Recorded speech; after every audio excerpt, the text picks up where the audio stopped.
Hi friends, welcome to Hyderabad Tamil கண்மணிகள். என்னடா பூவெல்லாம் காட்டுன்னு நினைக்கிறீங்களா? ஆமாங்க, இது எங்கள் வீட்டு செடி இல்லை. எங்கள் வீட்டில் வெறும் மணி பிளான்ட் மட்டும்தான் இருக்குது. இது வந்து என்னோடய தங்கச்சி எங்கள் சொந்த ஊரில் வளர்த்துட்ருக்கா. இது வந்து மாடி தோட்டத்தில் அவள் வளர்த்துட்ருக்கா. எனக்கு ரொம்ப நாள் ஆசை இது வந்து போஸ்ட் பண்ணணும் அப்படின்னு. எனக்கு வளர்க்க தாங்க இங்கே முடியாது. என்ன பண்ண, எங்களுக்கு வீட்டுக்கு வெளியில் ரொம்ப குட்டியான இடம் தான். ஆனால் எனக்கு பூச்செடிலாம் வளர்க்கணுன்னு ரொம்ப நாள் ஆசை. சரி, அதனால் அவள் எப்போ ஃபோட்டோ அனுப்புனாலும் நான் கேட்டுகிட்டே இருப்பேன், நல்லா கிளியராக எடுத்து அனுப்பு, நான் வீடியோ போஸ்ட் பண்ணணும்னு சொல்லி. பாருங்கள் எவ்வளோ அழகாக டிஃப்ரெண்ட்டான கலர்ஸில் வச்சுருக்கான்னு. அவகிட்ட இல்லாத கலர்ஸே கிடையாது, எல்லாமே சூப்பராக வச்சுருப்பா. நல்லா மெயின்டைனும் பண்ணுவாள் கார்டனை.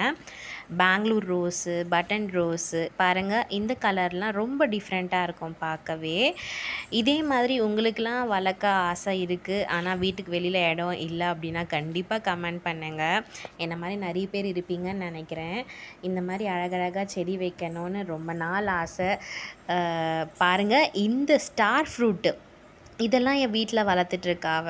இது வந்து விட்டமின் சி நிறைஞ்ச பழம். இது விட்டமின் சி, அதுக்கப்புறமா வந்து இது ஸ்கின்னுக்கெல்லாம் ரொம்ப நல்லதுன்னு சொல்லுவாங்க. எனக்கு ரொம்ப பிடிக்கும் இந்த பழம்.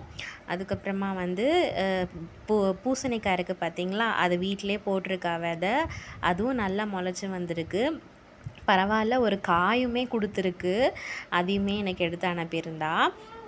அதுக்கப்புறமா அவளாட்டே கத்திரிக்காய் இருக்குது பார்த்தீங்களா, எண்ணெய் கத்திரிக்காய், அதையுமே வச்சுருக்கா.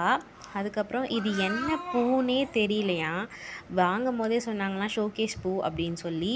இது தெரிஞ்சிருந்தால் எனக்கு கமெண்ட் பண்ணுங்கள்.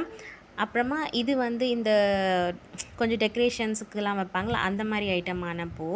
ஓகே ஃப்ரெண்ட்ஸ், இதெல்லாம் பிடிச்சிருந்தா எங்கள் சேனலை மறக்காமல் சப்ஸ்கிரைப் பண்ணிவிடுங்க.